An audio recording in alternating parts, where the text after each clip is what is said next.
Minnesota is a tough team to figure out. After back-to-back 9-win seasons, the Golden Gophers went just 5-7 in 2023, but because they are a smart school, were able to get into a bowl game due to their APR and won that bowl game to finish 6-7, their third bowl win in the last 3 years under PJ Fleck. They now have an arguably improved roster, but a very tough schedule. So what is in store for the Golden Gophers this year? That's what we're here to answer today. So welcome back to the Gridiron Expert, guys. We're so glad you could join us. As always, please continue to like, comment, subscribe, share our videos. And of course, check out everything down in the description below. That includes our website, thegridironexpert.com, home to our exclusive expert picks. Some of the best spread picks in the entire country for one of the lowest prices in the country. The earlier you sign up for those picks, the better, hitting over 63% all time here at our channel against the spread. You don't want to miss out on it. We want you to take advantage of that. Take advantage of our exclusive newsletters as well over on our website. Everything down in the description is for you to make this season 10 times better as a member of our GE Nation.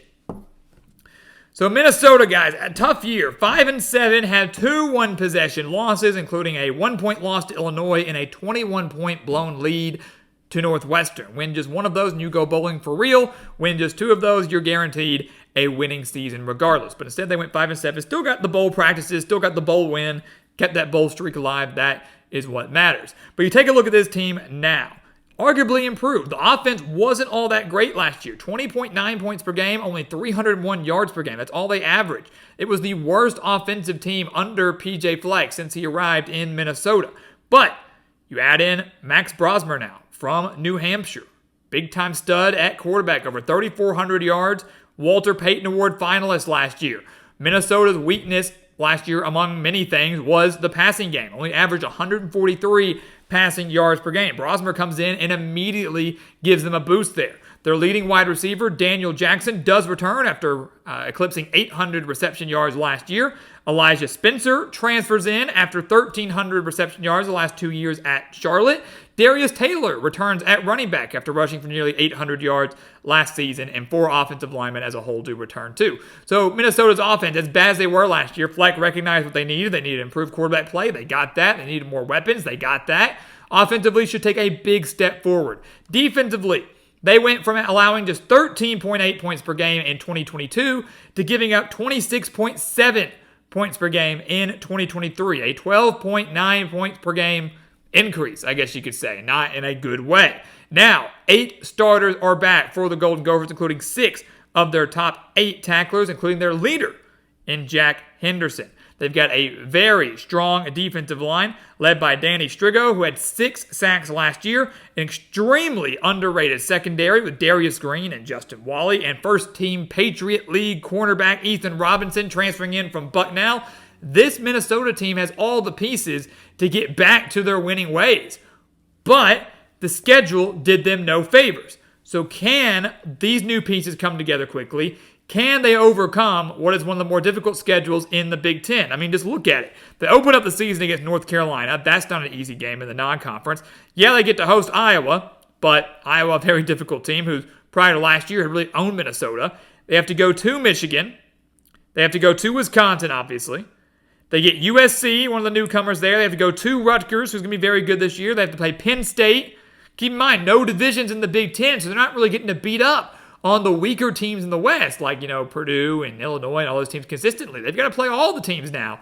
And obviously, that's less than ideal. So let's get into it. I think they lose to North Carolina first. And I hate to say that. I genuinely do. But this game against North Carolina on a Thursday night does not allow PJ Fleck squad any time to figure these new pieces out. Max Brosmer does not get the opportunity to beat up on Rhode Island in his first game with Minnesota. The new defensive players don't get the opportunity to flex their muscles against a weak opponent like Rhode Island or Nevada in the first game of the year. Instead, they're playing a North Carolina team that has a veteran quarterback in Max Johnson, the former A&M and LSU quarterback, now transferring in to North Carolina.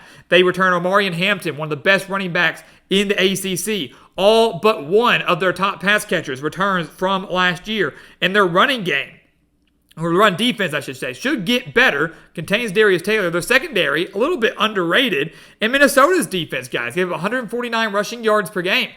Omarion Hampton could have himself a pretty big day here. I like the coaching edge for North Carolina and Matt Brown. I like their offensive advantage right now. Everything the Tar Heels bring back. Their defense is heading in the right direction. It's close, but UNC gets the win. Minnesota 0-1. They will beat Rhode Island. They will beat Nevada, in case you didn't pick up on that. They're going to be 2-1, and then boom, let's get into Big Ten play. Starting with Iowa.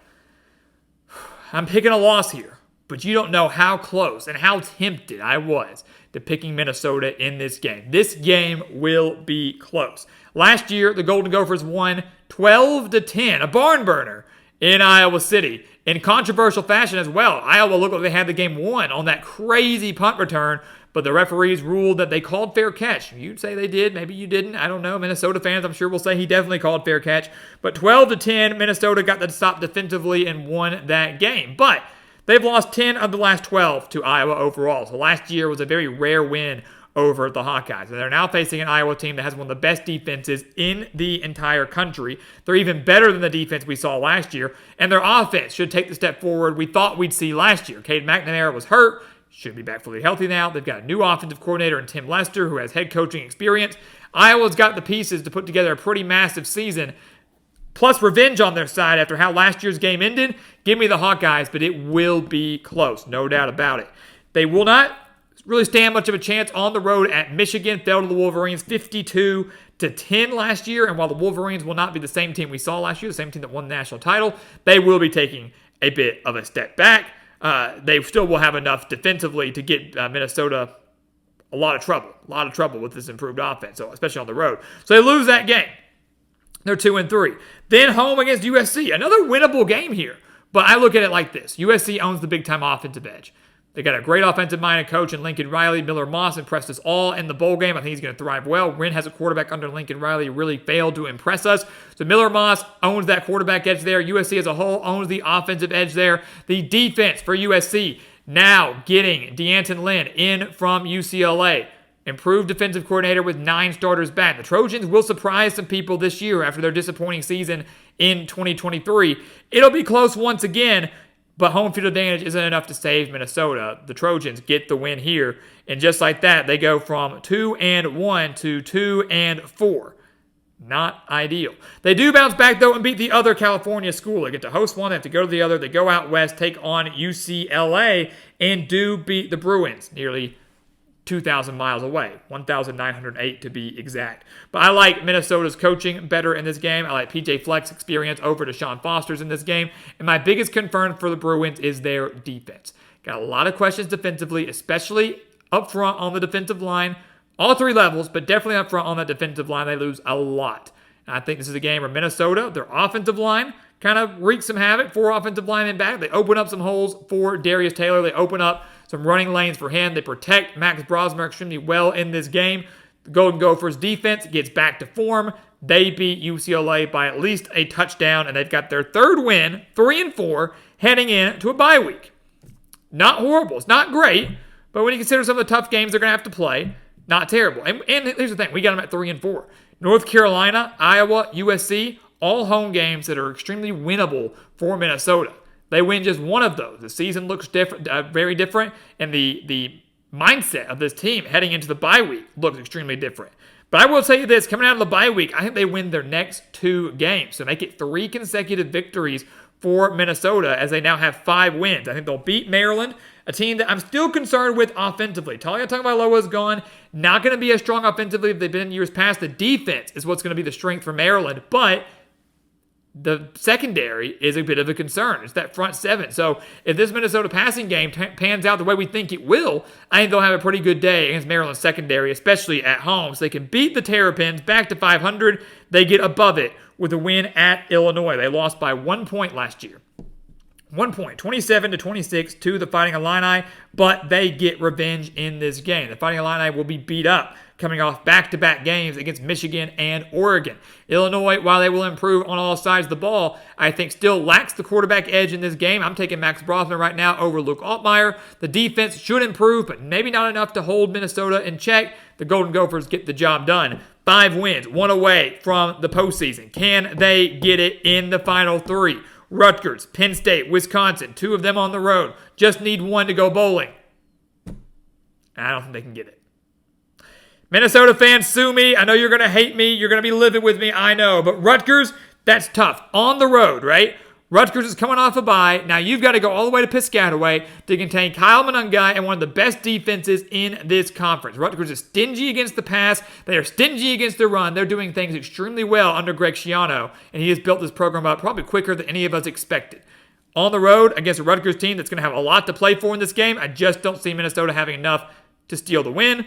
You come out of the bye week, you play Penn State. Yes, I know they beat Penn State at home many years ago, but they're not going to stand a chance now. Penn State offensively going to be a lot better. Great running backs in Nick Singleton, Katron Allen. I really believe Drew Aller and that offense takes a big step forward under new offensive coordinator Andy Kolnicki. The defense going to be strong as always. They are strong at all three levels, but especially against the run. The Nittany Lions sell out on the pass. Force Max Brosmer to win the game through the air. He can't do it against this stingy of a defense, especially with Penn State maybe in Big Ten title or playoff discussion. They fall at home there, which means the do-all, be-all is on the road at Wisconsin. They lost 14 straight to the Badgers from 2004 to 2017.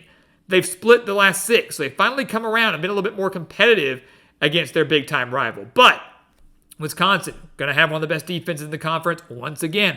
And they loaded up on offense. Got a capable quarterback in Tyler Van Dyke, coming in from Miami. Their top 2 receivers do return from last year. It is senior day in Madison, one of the most difficult places to play in the Big Ten. Minnesota's won there before. I'm not saying they can't do it again, but maybe Wisconsin's backs against the wall in this game, could be fighting for their bowl lives or just trying to barely improve their destination. The Badgers get the job done, and we have Minnesota finishing 5-7 for the second year in a row. Maybe the academics will get them into a bowl game for the second year in a row, but I think they fall just short. And here's the thing.